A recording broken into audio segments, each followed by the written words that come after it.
Cool. Yeah, so kia ora everyone, and welcome to this B Local's Aotearoa webinar. This is part of a series. So those of you who don't know what B Locals are, I should probably just give you a little explanation. So B Locals are, I guess, well, I'm on the spot now because Angie's going to tell me whether I'm right or not. And also I see we've got Lucinda, who's now actually kind of in charge of the B Local community. So B Locals are basically run by B Corps for the B Corp and Be Curious community. So we run community-run events in person and online, just to help people connect to the B Corp movement, understand what it is, and work out if it's something that they want to come and hang out with and play with. And so, yeah, we've recently collaborated with the B Local Auckland and B Local Wellington team to create these online webinars where we're trying to bring content and ideas and people from around the country and spread the love and the excitement and interest in B Corp around New Zealand and Australia, seemingly. Look at that. We've gone international. And so we'll just say hi really quickly. We've got Kath Rowe from Eagle Protect and Kathy Gillespie from Like-Minded Learning. They are my two other B Local OC, as we're called, B Local Ōtautahi Christchurch conspirers. So thanks to both of them for helping make this today. So we will get straight into it because you don't want to hear me waffle on. We have got two amazing speakers today. We have got Angie from B Lab. And we're going to be kicking off with Angie, and then we've actually got you a bonus. We've got two for the price of one with our second speaker. We thought we were grateful enough just to have Leon from Augusto, but it turns out we've got Leon and Michelle, both the co-founders of Augusto. So we're going to kick off with Angie, and then we'll hear some content from Leon. So I won't steal any thunder of Leon's and Michelle's before we get there. So Angie's going to kick us off with about a 20-minute overview of her thoughts on impact storytelling, how to engage and inspire through well-crafted content. So if you don't know Angie is from the B Lab Australia Aotearoa New Zealand team. She is the Director of Communications and Engagement. So hopefully she knows a little bit about storytelling. I think we all know that Angie does. She joined B Lab in late 2022 with the role of building the profile of the B Corp movement in the region, and is now responsible for strengthening the B Corp community engagement. With more than 20 years of communications and marketing experience across Australia and the UK, she has led strategic brand development, storytelling, engagement, and campaigns for a wide variety of organisations, from large enterprises and household brands to non-profits, startups, and social enterprises. So, without further ado, over to you, Miss Angie. What have we got? Thanks, Tim, and huge thanks to you and Kathy and Kath for being such champions of the movement and volunteering your time to bring us together as part of the Be Local network. It's really awesome. I'm Angie. I'm joining you from Naarm, Melbourne, Australia, and Wurundjeri country. My pronouns are she, her, and I'm really happy to be here. I have some slides to share, so I'm going to start sharing my screen. Hopefully you can all see that. So I had the fortune of actually visiting Aotearoa just a couple of weeks ago to join in the Sustainable Business Network Communicating Sustainability Masterclass, which is quite a mouthful. But I did really enjoy coming out there and continuing to learn. And I think that it's great that you're all here to have this conversation and keep learning together. There was some really great insights, and thanks for the introduction, Tim. But even though I have been working in communications and marketing for over 20 years, I'm still learning every day, and it's very much the case in the B Lab community and B Corp network. There's so much inspiration to share. So I am going to talk to you a little about B Lab and B Corp. I know many of you know about our movement, but I'll just touch on that, and then how you can use that as a framework for impact storytelling, and provide a few examples. So I'll kick off. And most of you will know that B Lab's global vision is to mobilise the community of businesses to use their force for good. And we're working towards a vision for an inclusive, equitable and regenerative economy. And that really drives a lot of the communication that we do as an organisation. And it also gives us a lot of connection to amazing storytelling. And B stands for benefit for all.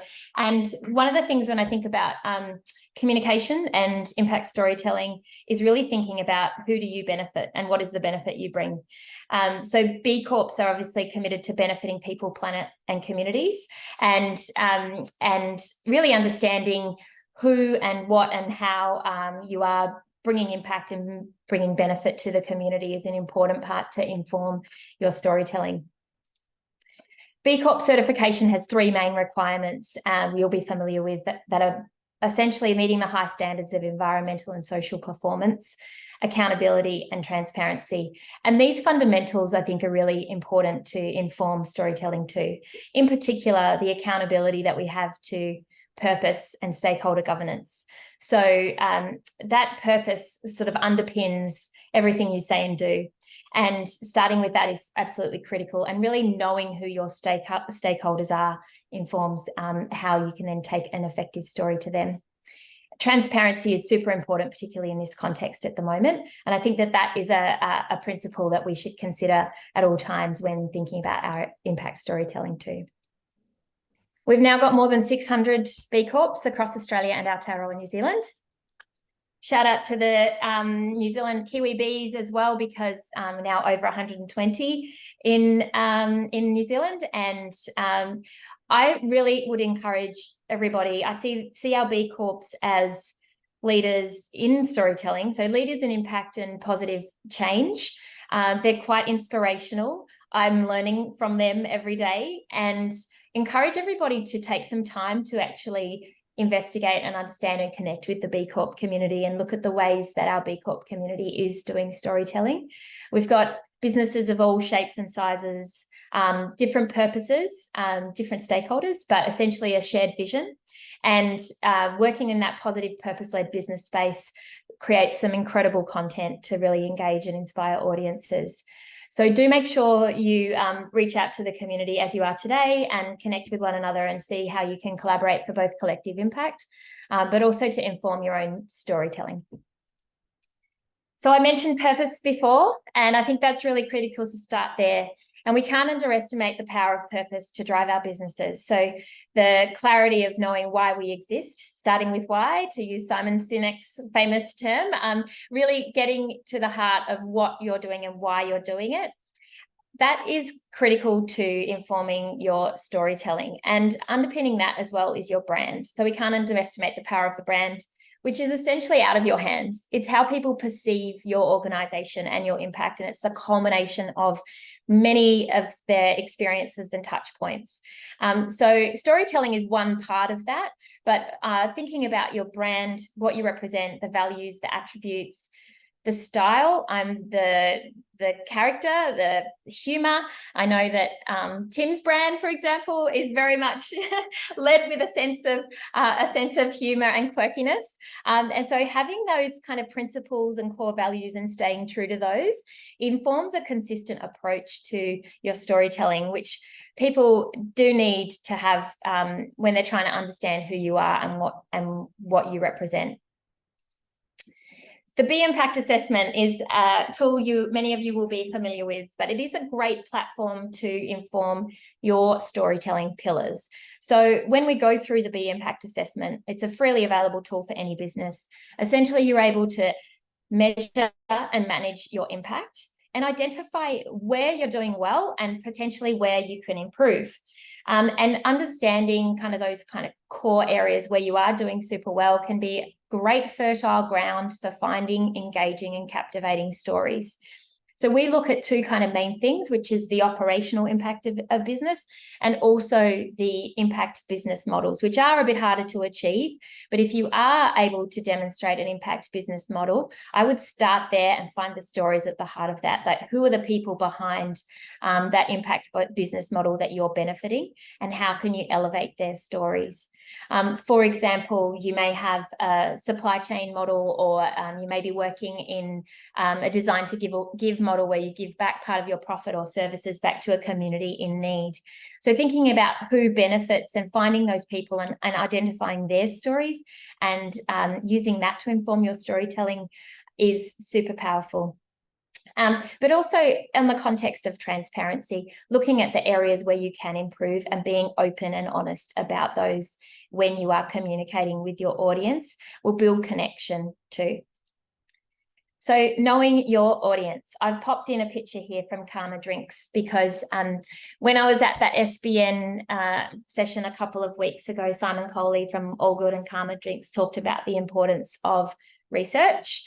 And one of the things we always need to remember is that we are not our audiences. So we get very heavily ingrained in our own businesses, and it's very easy to get caught up in what you think people know or what you think you know about your customer or your audience that you're talking to. But it's really important to do research. So what All Good found out, I mean, they have bananas that are for good. And when they were designing their business model, they did some research to understand, even though we know from research that 60% of people are more likely or prepared to pay more for high impact businesses and good businesses. What does that actually mean in the market? So storytelling is a form of selling, and we do need profit to sustain our businesses. And he learned that customers were willing to pay $1 extra per kilo for bananas that did good. And so they've used that insight to inform how they commercially model the business, but also to help them understand like that the power of that storytelling does matter to their customers. And so I thought that was an interesting takeaway to share with you, and how it reflects just the importance of understanding your audience before you communicate with them, and acknowledging that different audiences have different needs and different stories will resonate with them. So you need a toolkit. Oops, I've gone the wrong way. Now, the best stories we know have tension and triumph. The hero's journey is a very well kind of understood arc and framework for storytelling. And good stories that humans hook into tend to have a character who faces a challenge and overcomes it. And the same can be said for businesses. And I'm looking forward to hearing from Augusto later on, because I'm sure they'll talk a bit about the design of a good story. And I think that the storytelling principles that come from unpacking the challenges that we face and the tension that we face as businesses and how we're moving towards our purpose and our vision can be a similar framework. But you might also be thinking about your origin story as well. So what was the insight that drove your business to be born and the heart of what you're trying to achieve? How can you tell that story using an interesting story arc that engages your audiences? Trust and transparency is super important. So we're all striving for authentic brands, and we are operating in a context of mistrust and misinformation. And one particular watch out, which we're hearing a lot more about recently, is greenwashing. And there are a number of other forms of washing. So essentially overstating claims or misleading audiences about the impact you have is something to be really careful of, not only for the reputational risk, but also as a regulatory risk as well. So we're seeing organisations like the Australian Competition and Consumer Commission and Consumer NZ cracking down on greenwashing. But as purpose-led businesses, we really have a responsibility to do the work and substantiate our claims of our impact before we lead with our storytelling, because the reality is those organisations won't be able to stop everything. And I think it's more than 70% of people don't have time or capacity to actually check the claims that are being made by businesses. And also it's really hard to find out, like, if a business says something, are they actually doing that? So it's really important that before you do lead into your storytelling, that you do substantiate the claims and you have the data and evidence to back it up. And with storytelling, there's a kind of debate around emotion and rational approaches. And we know from a lot of research as well that taking an emotional approach, not only does it open up more cognitive capacity for us to process information as listeners, but it also is more effective in terms of driving perceptions and behaviour change. So it's important to have those emotional stories, but then back it up with the facts, and keep telling your story and following through on that path for impact improvement.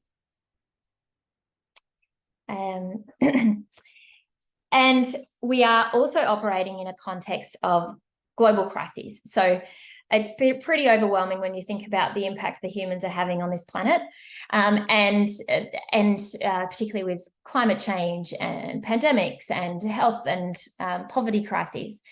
And so this can be despairing. And so playing into some of that can get a hook, can help, but it's really important to create hope. You can engage your audiences in meaningful and simple ways by providing them with simple and tangible actions that they can take.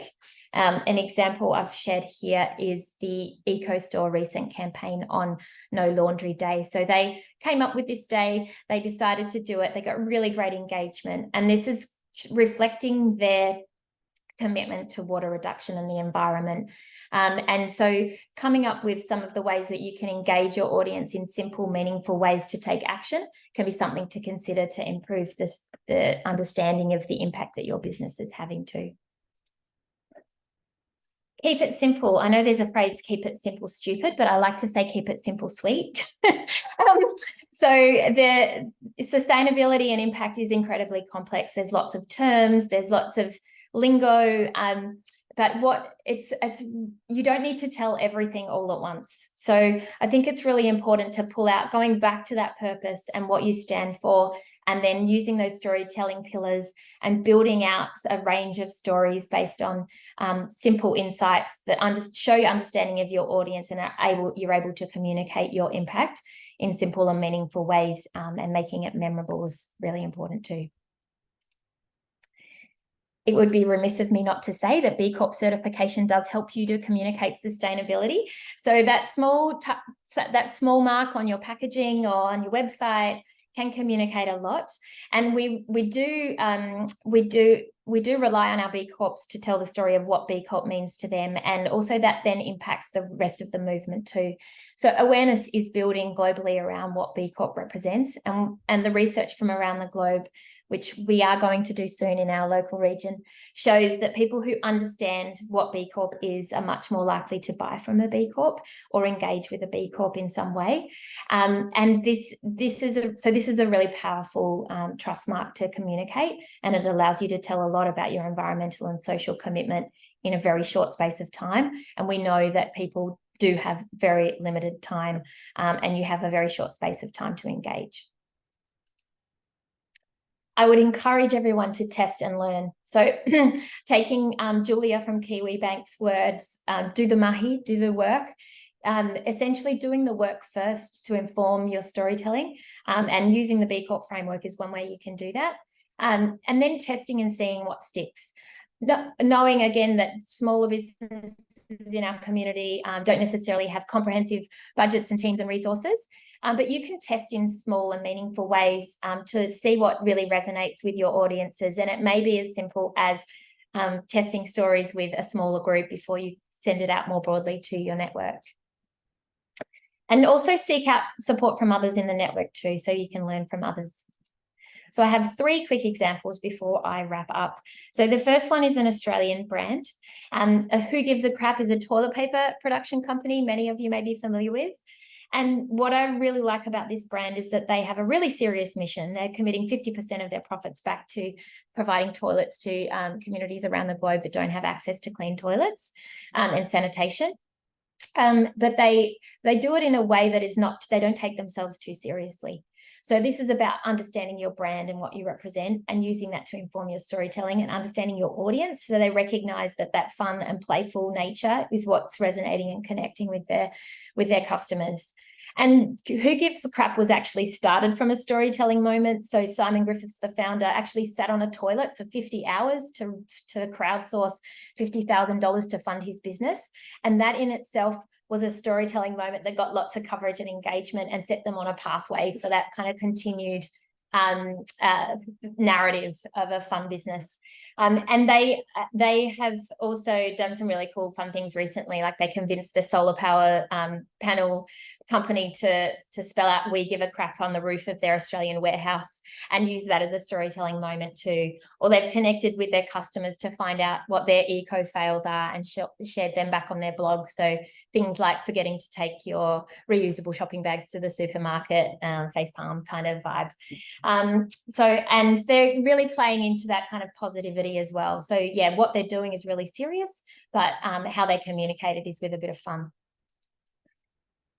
Patagonia is one of our hero brands in the B Corp movement. Many of you will be very familiar with it. They actually have more than 50 years experience now of storytelling and have always been an environmental activist brand.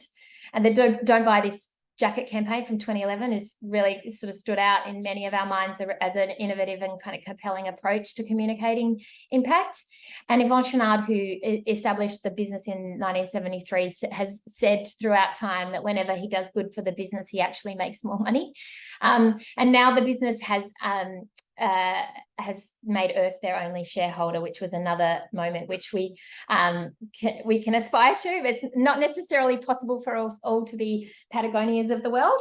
But what they've done now is they've sort of moved into essentially being a media channel as well. So their Roaring Journals actually features beautiful films and stories and podcasts to connect with that emotional side and their commitment to protecting the environment.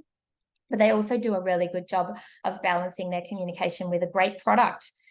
So you need to make sure that you're not only doing the positive work on the impact, but you have a service or a product that meets customer needs. And a Kiwi B Corp, Awa, Maori-owned business who's really committed to fighting period poverty in Aotearoa. I think they're a great example of a brand that's really true to their purpose. And they do the work by giving back to the community, but they are also have a really strong brand and educate their audiences, anyone with a uterus, trying to empower them to understand and communicate and learn more about the experience of menstruation and other issues that affect their audiences. And they're really transparent, accessible and authentic in their brand, and they show things like the traceable supply chain in their product pages to really educate their audiences to understand what they're doing, but also to improve and encourage action amongst their audiences too. They're my 3 examples. That's my 20 minutes. Thank you so much for your attention, and really keen to connect with any of you. So feel free to hit me up, and I will share a couple of resources as well in the chat. Go on. Boom. Perfect timing. Look at that. You are a professional. Any round of applause for Angie, either in real life or if you can work the emoji thing like Jazz has done. Go crazy. Any questions specifically for anything that Angie was talking about before we roll into Leon and Michelle? I've got a question. Just being a marketing company ourselves, what do you think the importance is that the marketing, and this is not to get business, what do you think the importance is that the people working with you are values based as well from a marketing perspective? And this is a genuine question to put out into the group. To the group or to you and you first? Yeah, sure. Do you mean around the clients that you're working with as an agency as well, or just more generally? I mean, like, so if you're purpose led and impact led, how important is it that the agency understands this work and is values and purpose based led, rather than just maybe doing the odd campaign for PR? I'm really interested in your thoughts and experience around that. Yeah, absolutely. Well, one of the things, I mean, I guess we always start with ourselves, and in terms of B Corps and the businesses, the purpose-led businesses, what we encourage people to think about is that the primary audience is actually the employees that you're working with. So really engaging your staff and aligning on your purpose and values and mission first. But I guess when you are collaborating on one of the benefits of working in the B Corp community is that you are on a level playing field. So we do find that B Corps working with B Corps is really powerful and also super efficient too, because there is that base level of trust and understanding of the commitment that you make to people, planet and communities. But yeah, absolutely, I think it's critical that you have those conversations up front and make sure that you are aligned when you're working together. It's really interesting. I just add to that. I think the bigger your supply chain is, the further back in your supply chain that there's still good going on, that just becomes, like Awa is a classic example. It's like we've gone back and we know that not just us pulling the product together and putting it in a box and marketing it are doing good, but everyone around us is doing good. And there's an increasing depth that people are looking for, including B Lab itself in the potential new standards coming in the future, where people want to know more than just, it looks nice in the box and we know that you're a good company. We want to know more about how you operate. So Belen, am I saying your name correctly? Yes, perfect. Excellent. Hello, thank you, Angie. Thanks, team. It's amazing. So far, it's great. I love it. Question about the tools that you have in the website, because I saw that you mentioned the B impact assessment. But what happened also with the CDG's action manager and the climate tool? Is that something that worth it to use and also display that information and build trust with those tools? Because sometimes the B impact assessment could be like huge for a small company. So is that a good, has a really good reliability, those other tools?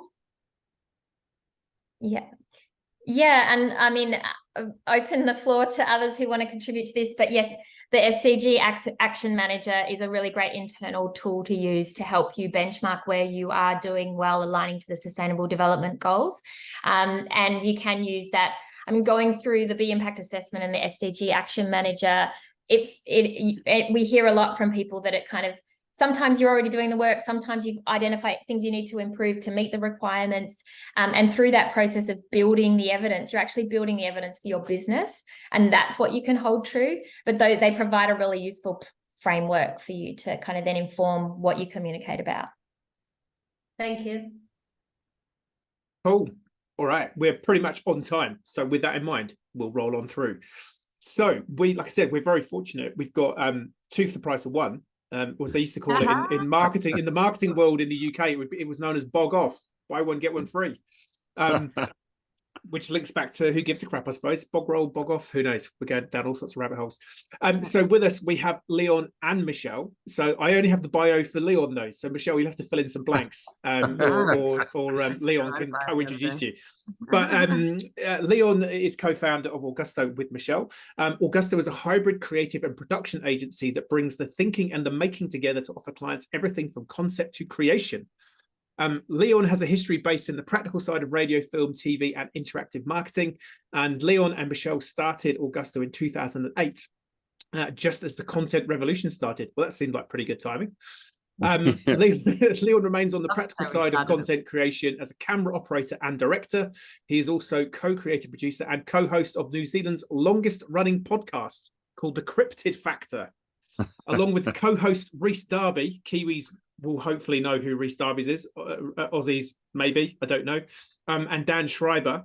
The three take a comedic look at the stranger side of life. Now, having had a good chat to Leon a few months ago, I particularly understand if you have a penchant for UFOs, his podcast could be the rabbit hole that you're looking for. I'll just leave that there. It's all up for you to go and find it. But yeah, Leon, do you want to introduce Michelle, or does Michelle want to introduce herself, or do you feel like you've introduced Augusto enough?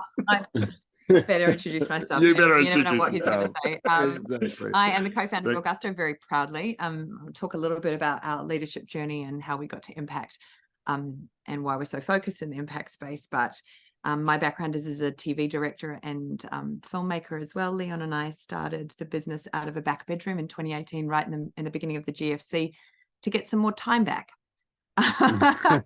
Futile effort. Yeah, we had 3 at the time. We now have 4, and we're like, I know, let's start a business. And we now have 45 odd staff accidentally. So getting the time back was futile.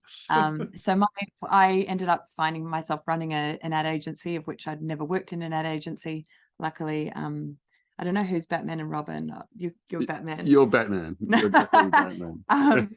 And now I run a tech company. So I've moved into tech, helping kids stay in sport, which is completely impact led. So we've had a pretty crazy 15 years, and such a pleasure to be able to help, share our story, and hopefully we can give you some interesting insights into our process of choosing to do B Corp, the process which largely Leon has been leading, and also bringing the staff along on that journey. We're not fully there yet. We're how far away, Tim? we were hoping so for transparency. Yeah, Leon, well, the Augusto team are like this close from being a bit. We were hoping that they would be a B Corp. Any moment For now. today, they're like seconds Any away from moment. being a B Corp. But hey, Yeah. the universe didn't conspire. The cool thing is we're still at the beginning of our journey. That's why I asked that question around how important is it that marketers are also aligned, because there's some great opportunity, I think, with us working with more customers that are B Corp and B Corp focused. But I've talked a lot. Why don't you our background a little bit? Yeah, well, I guess the main thing for Michelle and I is that we did start at the content revolution. I guess we saw this really interesting moment in time, and now looking back, it's obviously very easy to see the path of content and the content revolution as it was inevitable all along. But at the time that we started Augusto, the iPhone had just been released, and you turned that little stone on its side and it looked very much like a TV screen. And the other thing that had happened is that YouTube was only a year old and had celebrated its 1 millionth video uploaded. It was a big moment. And Vimeo had started the same week that we started Augusto. And that was really important, because up until then, when we started the company, we were used to telling corporate stories by burning them onto DVDs, which would get handed out at trade shows. And those stories had to be hyper specific, because it was going to be about a certain company's product or service at a level of somebody needing to actually know more information specifically around that thing. When we as storytellers, when we saw this ability for, it wasn't actually even going to be an ability, we had a belief that brands were going to have to tell their story in a public forum. And it's the first time that it happened. We saw ad agencies that were making 30-second television commercials for $1 million. We saw TV companies making a 6-part documentary series for $1 million.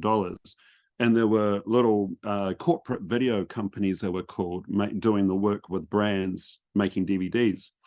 And we saw at this point that brands were all of a sudden going to need to be storytellers, and they're going to have to tell their story in a public forum, and not as commercial, not as a commercial sense. And so that's what really gave us the start, and we were really passionate about that. And inevitably we started our company wanting to tell documentaries, because we were always passionate about telling important stories and stuff. And we thought telling brand stories, in a short form sense, well, that can bankroll us until we're big enough to make big documentaries.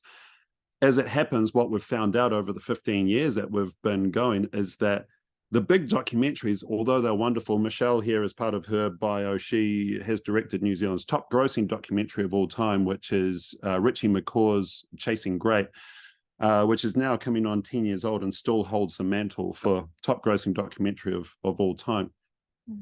It wasn't the one that made the most amount of money, just on the download, just because it took lots of money in the box office, not all that came to us. But that was really important, because as a female leader and our company always being a dominant in female leadership, Michelle's been the CEO for the whole time. I've been riding the coattails, or the Batman tails, as it were, that we, in that process of making these documentaries, we suddenly realized that the brand stories and helping brands tell their stories is so much more fun, because you're helping people articulate what they do. You're helping them articulate their culture, but also, more importantly, a documentary takes 2 or 3 years to make, and there's the commercial stuff. So that's, I guess, how we always had an intention of. I think we thought we'd be more like 50-50, but now the agency has Augusto. There's actually 4 companies in the group. Augusto has about 40 staff that do campaigns, and this is important because the type of work we do has changed through this process of impact. But we have 40 staff that work on primarily global work for brands like Adidas, and that's an interesting story in itself. Tourism New Zealand, Pathfinder, and more impact brands.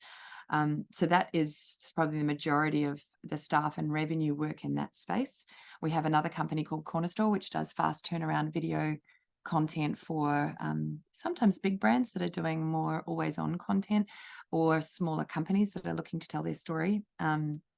We have the documentary division, and then we have the tech division, which I run now, which is really cool. But I think that the thing around impact has been a really interesting journey for us, because we started out, like we said, wanting to tell stories that impact people for good, and realized that documentaries are really hard to scale. They're hard to get funding for. People might watch them once and then they sort of get forgotten. You've got advertising that we have a bit more impact. We can have more impact if we work with a brand that is impact led. And interestingly, one of the most exciting things I think that happened when we started leaning further and further into wanting to articulating that we wanted to tell more stories that impact people and planet for good, as we attracted more brands that were aligned.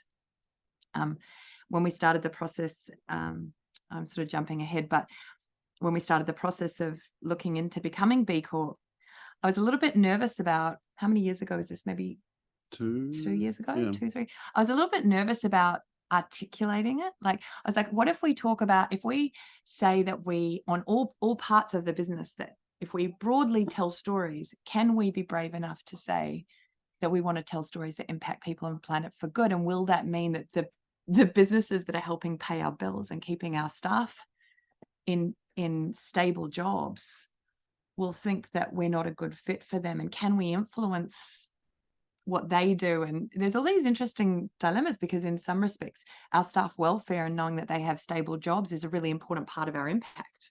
But if the brands that are paying us to do that are not aligned, there's that real challenge. And so in 2021, when we had been doing this for a long time, we had a procurement call with Adidas. And as I said, we started with them making one little small video in 2010, and we now do a huge amount of their work for their global business units. And it's scary when you get the call up that says, hey, procurement are looking at the ad agency roster, because you're like, are we going to potentially get turfed out of the roster? So we have this call, and I was like, you know what? I'm just going to tell them what we care about.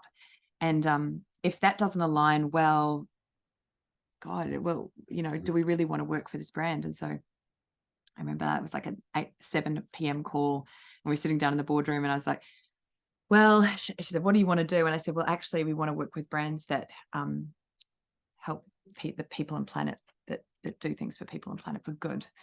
And that's really important to us. And we're going through the B Corp process. And she was like, that's really interesting. And we talked a little bit more about it. And then we hung up the call and we're like, oh, hopefully that went okay. And I think within a week, we were given, without having to pitch, Adidas sustainability work. And that was like an unbelievable kind of light bulb moment, where we were like, oh my gosh, firstly, we have to, check out that what that work is, and we don't want to help them greenwash, but that led to us doing all this amazing sustainability work. And from there we worked, we got the job to do, again, Prince Harry. People started hearing that we were talking about this stuff, and Prince Harry came to us through another connect, and we got to do his work on his sustainable travel brand called Travelist. We got Pathfinder work, and it just started to kind of snowball. Probably the biggest part of that as well is that the staff, the staff health here, them knowing that we were on this journey and that they suddenly started to see those benefits and start working on great work was really, the most important part of it. And back to the B Corp process for us, and going through that process of learning about ourselves by trying to apply for B Corp status, we learned ourselves that the staff were the most important thing for us, and that was the biggest part. And that has helped us tell our story. And now that is the biggest part of us telling our own story, is how important our staff are. We've always said that our staff are more important than our clients. And that is becoming so more and more true. So that is our journey now, where we're actually trying to articulate how important how our staff are, and that the clients need to fit our staff rather than the other way. Probably some really practical tips, just really conscious that we want to give some practical tips before we get to a couple of questions, hopefully. Probably the things that we're echoing what Angie was talking about, some practical examples of brands that have come to us and wanting to tell their story. the very first thing that we talk about when a brand needs to tell the story, particularly this day and age, is the authenticity part. Whether it's a written story, whether it's on a website, whether it is a video, and whether or not you need to articulate it in a way that is, B2C or B2B, whatever.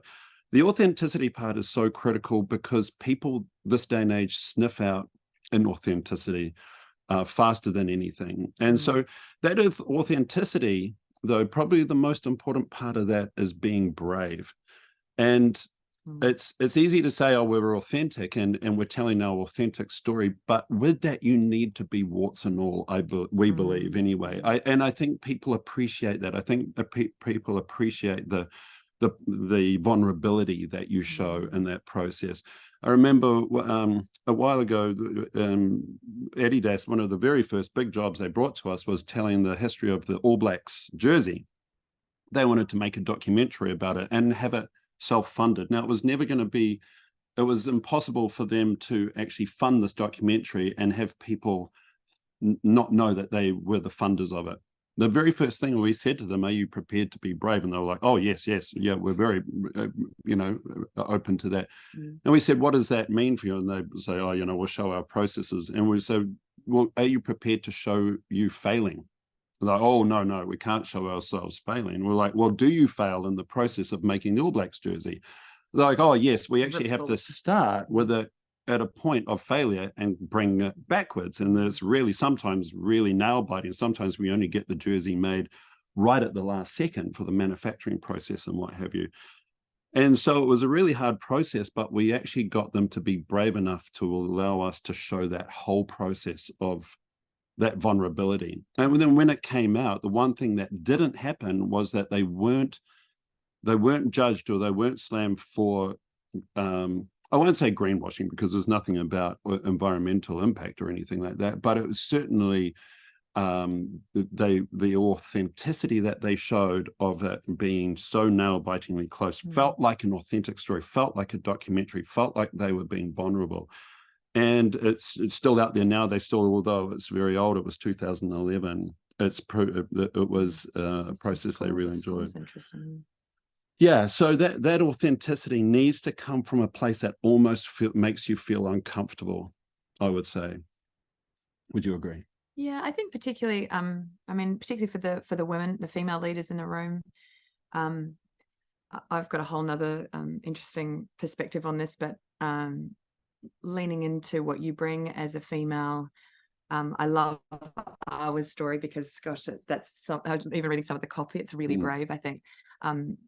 Filling the space as yourself as a woman and as a female founder in those instances is incredibly powerful, rather than thinking you need to add more to yourself to fit what leadership might look like in your mind. We find, female leadership allows great things for the men that you lead as well. I know we're a little bit off piece, but I do think your own story as a female is really important, and the attributes you bring as a woman into your company are incredibly powerful. So in that instance where there's female leadership, I definitely lead into that. And then, like you say, I think you made a really good point, Angie, with your talking about, and Tim, about the most important people you're telling your story to is your staff. So there's just a little anecdote on that. We were, when you become B Corp, it doesn't mean that all your staff are going to be on board with that. You can start hiring for people that really care about those value-based things, but not everybody's going to come along, feel as passionately as you do about saving the environment or sustainability or better practices for staff. But over time, we've seen more and more people shift to really care about this, especially young people coming in. When we were talking about, okay, we're becoming B Corp and we're so excited and we're going to start working with brands that meaningfully are doing good for people and planet, we'd just come out of COVID and we got offered the work to work on INEOS, which is a petrochemical brand that sponsored the All Blacks. And it was so fascinating. They came in first and we went, nope, we won't work on INEOS, and they went away. And then they came back and they had their budgets and they were like, we'd really love you to work on this. And that was really hard. Your values don't mean a lot until they cost you something, and we had to really sit there and say, we could really do with this money. We've had a tough couple of years, and are we brave enough to say no and create a vacuum for another client that is going to fit? And, you know, I say nature abhors a vacuum. That vacuum is very powerful. And we said no and took a big breath in. And we had maybe 7 emails from staff saying, thank you for putting your money where your mouth is. And it would have felt really disingenuous for us to talk about this out in the open about being B Corp and then be working on ENEOS. And interestingly, I think that's when the Adidas thing actually just came in not far after that, and our work grew. So that's scary, but that story to your staff and being authentic to your staff is really, really important. And sometimes it's really hard. Even now, we still work on some brands that are alcohol brands, and we've got it's not always perfect, and hopefully there'll be a time when we only tell stories. Create more vacuums. Yeah. Mindful that there's only 3 or 4 minutes left, and we didn't even get to talk about UFOs. So I'm really sorry about that. I feel like there needs to be a whole separate webinar on maybe the intersection between B Corp and UFOs. That's going to be niche, but hey. Wow, I won't be there for that one. Any other sort of couple of tips, like the brave one, I think is so true. But yeah, any other in terms of, like, because you guys are just next level in terms of your ability to tell amazing stories at the level that you're working at. So yeah, any other, I mean, the hero's journey, be brave. Yeah, any other like two or 3 top tips that good point, Tim. Know your audience is the biggest one. Know before you start anything else, before you start deciding to be brave and authentic, know exactly who your audience is to a degree where you can actually write them up and draw them as a person. You know, write who that audience member is. Call them a name, call them, you know, Carol, 25 years old, you know, blah, blah, blah. Maybe have 3 or 4 people that you describe like that in a way that you actually know exactly who your audience is.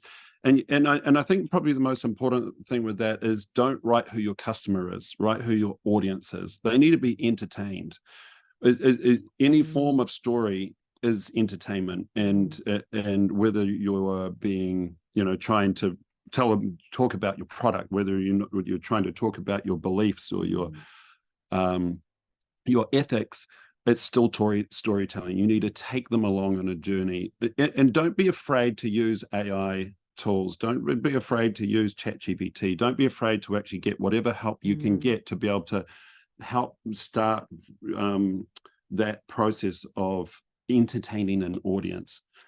Yeah, because it's very easy. I think most of us do it, and we're guilty of it ourselves, and desperately wanting to show what you are and who you are.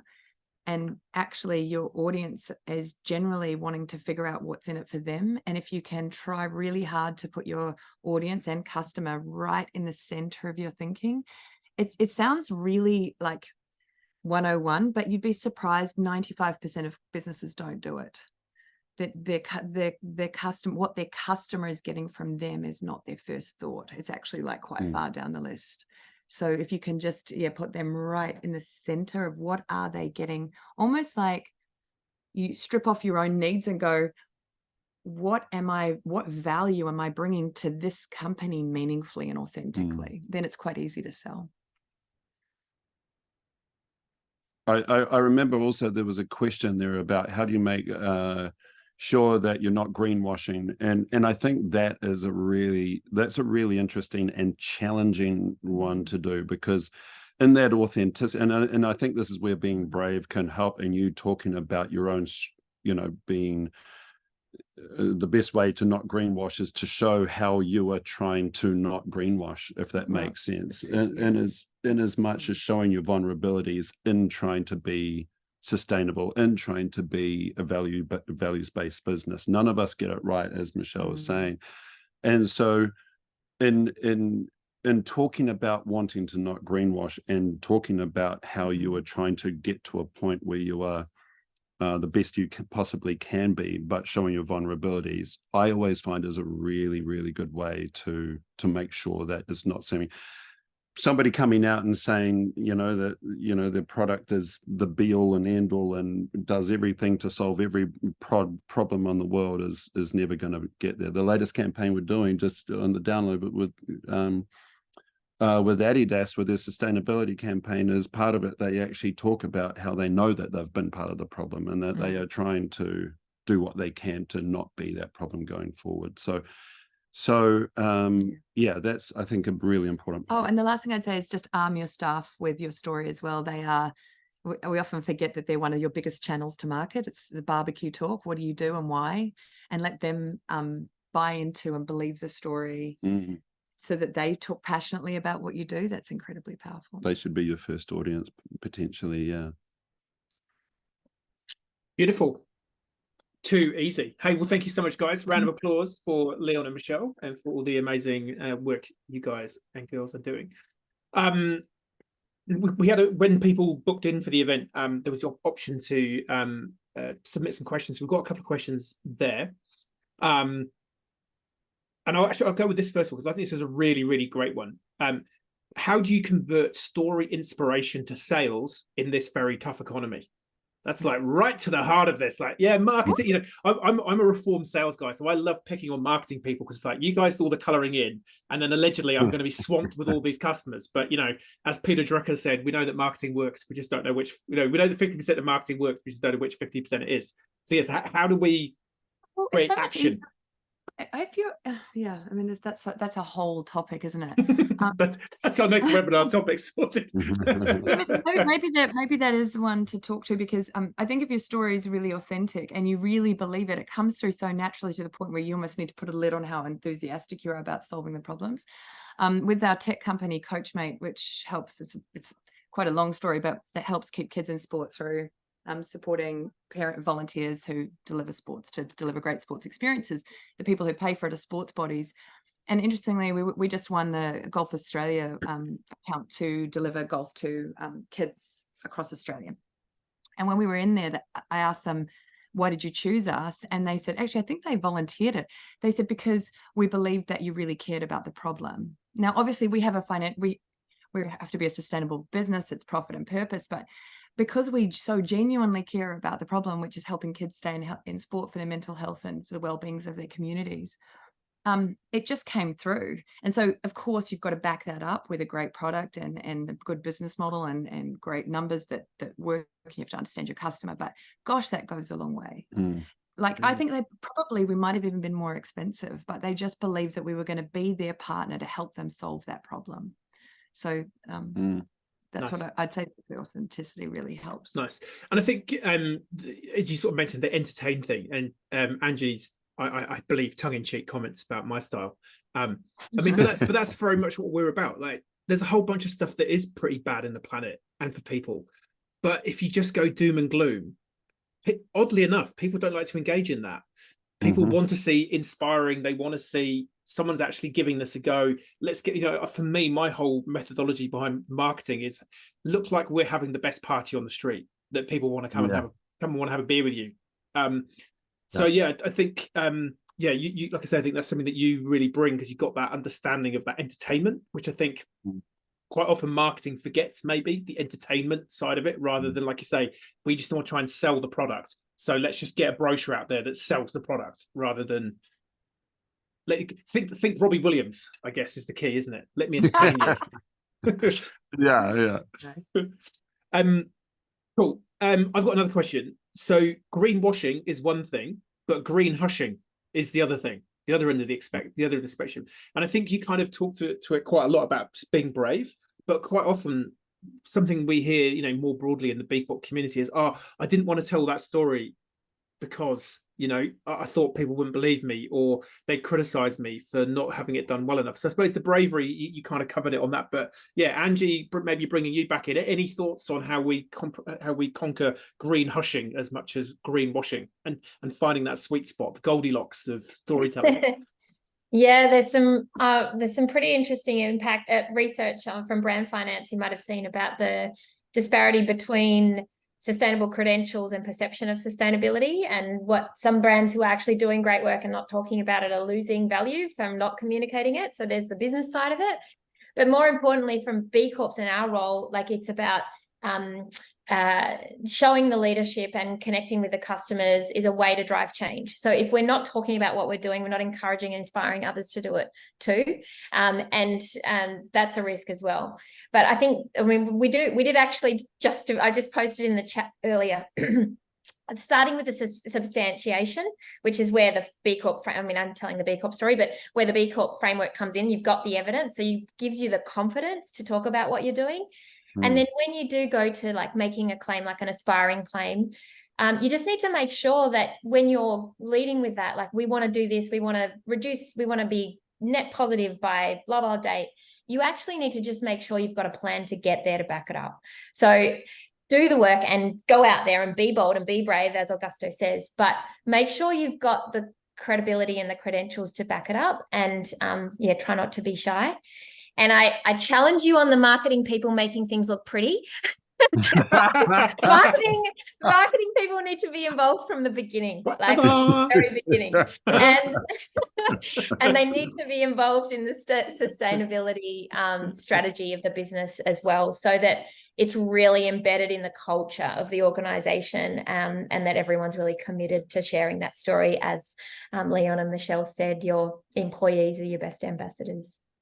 And just to add to that, that's a really good point, Angie. And just to add to, I guess, specifically to the New Zealand audience, Australians, Michelle's Australian. She tries to hide it at times over here in New Zealand around rugby matches in particular.